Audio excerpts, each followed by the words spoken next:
Come on. What makes Britain British? Is it the landscape? Is it the people? Is it the food? Is it the traditions? Well, the truth is, it's all of those things. But I'm slightly concerned that we're losing touch with some of our food and traditions.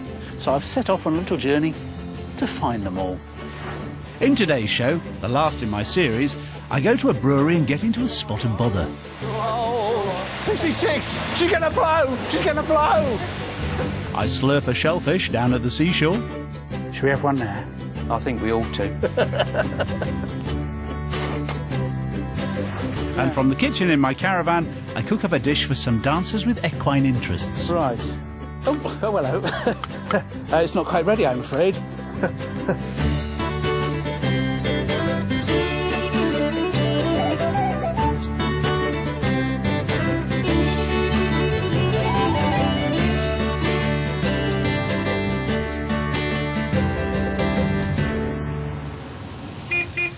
Today I'm in Kent, the Garden of England. As Mr. Jingle said in Charles Dickens' Pickwick Papers, Kent, sir. Everybody knows Kent. Apples, cherries, hops and women. Not quite sure if he used that accent. But anyway, we know the women are still here. Let's check if they've still got the apples, cherries and hops. Here I am in Kent. And what's Kent most famous for? Hops. And what are hops most famous for? Making beer. Hooray! Beer is the third most widely drunk thirst quencher in the world. In fact, only water and tea come ahead of it. And here in Britain, it's our speciality. And now, I'm about to roll up my sleeves and cook up a regional dish from the back of my caravan for some very lucky locals. Morris Men. No one really knows where they come from. And no one really knows where they're going either. But we know they've been here a very long time. Even Shakespeare mentioned them. Here in Kent, they even come with their own horse. It's the Ravensbourne Morris Men.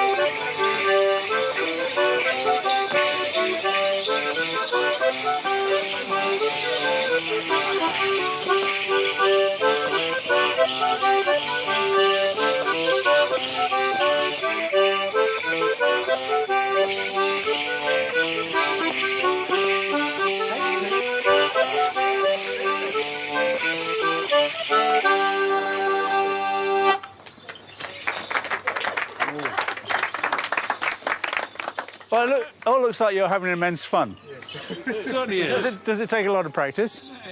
Years and years of practice. Does it? Yeah. 40 in my case. That's it. I'm still no good at it. Does anyone know the point of Morris dancing?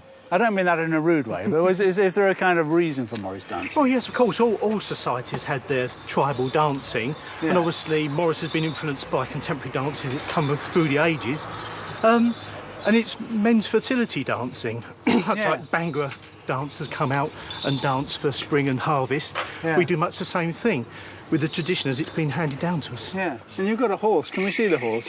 Come on, Dobbin. This is Dobbin, is it? Yes, Does it hurt? He's just a little. It's the surprise that hurts, isn't it? He's been around even longer than we have. Has he? Yes. He's got a little bell there. That's And right. what's his function? Well, in the summertime he comes out and he interacts with the audience All right, and yeah. terrifies small children Yeah. to keep them in line, that type of thing. Frightens young ladies. Generally interacts with the crowd. And is it always the same man in the horse? No, it depends who's... Man? Is it a man? Oh, it's a real horse. Oh, it's a real horse, of course, yes. I'm very sorry. I'm very sorry. Well, He looks like quite a hungry horse, so I'm going to make him a bit of a cherry batter pudding. That's all right. And if he doesn't eat it all, you can all have a bit as well. Right, today I'm making a cherry batter pudding. Cherry batter pudding. Yay. Now, you'll like this. First off, it has cherry brandy. No, it goes in with the cherries. I think the reason dishes like this were invented was to get rid of kind of fruit towards the end of the season when it wasn't particularly palatable, and it might have fallen and it might have just become that kind of delicious fruit that you can't really eat because it's too soft, but goes well in a pudding. In here I've got some flour and some sugar, and I'm going to separate these eggs. Put one over here and one over there. Oh, I'm so funny. Okay, just mix these up. And put the milk in with that.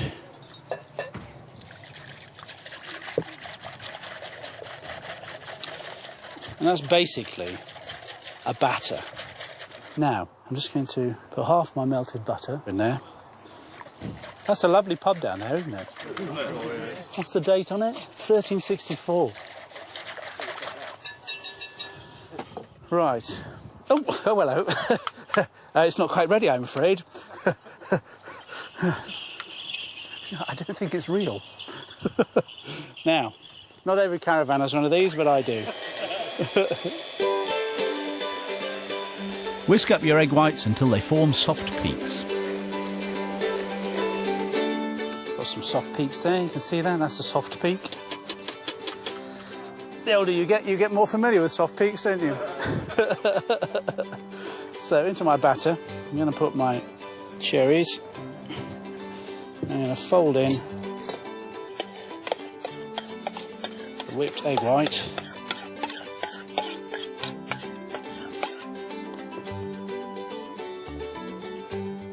You don't want to beat too much air out of it.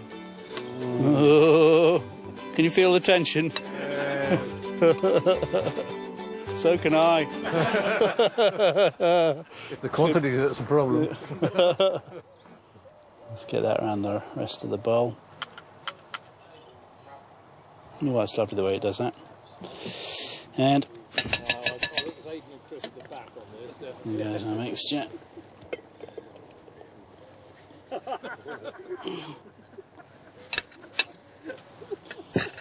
There you have cherry batter pudding into the oven for about 40 minutes. Time for another pint. Thanks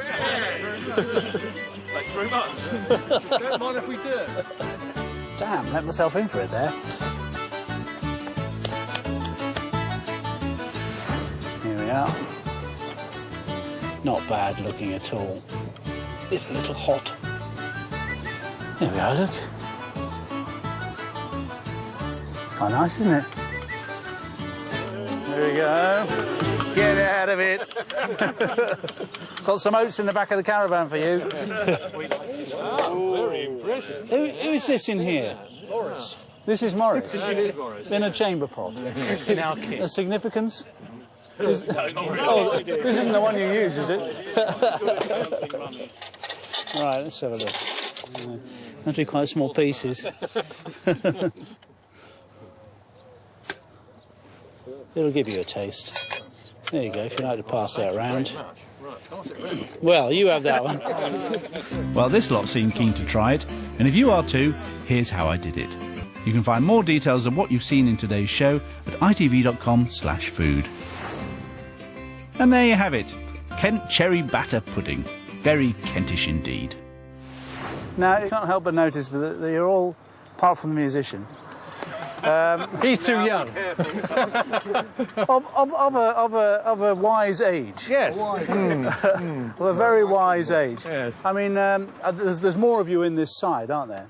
Are there younger ones coming through? There are a few. We used to have more. I joined 20 years ago with my son, and then we had 5 fathers and sons in the side. We still have, well, we've got one of the sons with us today. Another one also plays regularly as a musician. Right. But unfortunately, we need to get breeding the next generation now to get some more in. Yeah. But The original members of the side were taught to dance while they was at college. So after college, they formed a men's side, an That's a ex-boys very side. sort of progressive college that teaches Morris. No, it was taught in schools at one time. where I was at school in Sidcup, we were taught as juniors maypole dancing and country dancing. It was normal part of the curriculum then. I have to say, I remember maypole dancing at school as well. My kids did a bit of that. I suppose they do little bits of it, don't they? Just not enough. Yeah, that's right. Well, speaking of dancing, are you going to give us another one? I should think we could. Yes, we'd do anything for another pint. Has this dance got a name? Do these names, the dances have names? Do they... They do, and they all come from different villages, mostly in the Cotswolds in our case. Yeah. So I think we're going to do probably Balance a Straw, I think. That's the one, Bit yes. of sympathetic magic From- to encourage the from the village crops fields, to yeah. grow. Marvellous. Yes, yes. All right. Well, let's see it. Okay, Come on, chaps. excellent.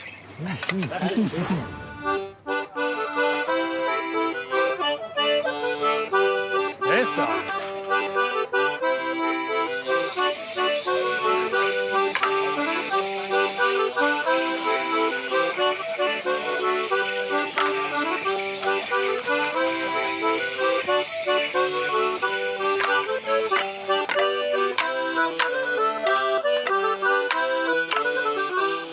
Well, that's it from Kent. What have we had? We've had nutty cob nuts, hoppy hops, and mad Morris Men. It's all a bit nuts, really. My kind of county. See you next time.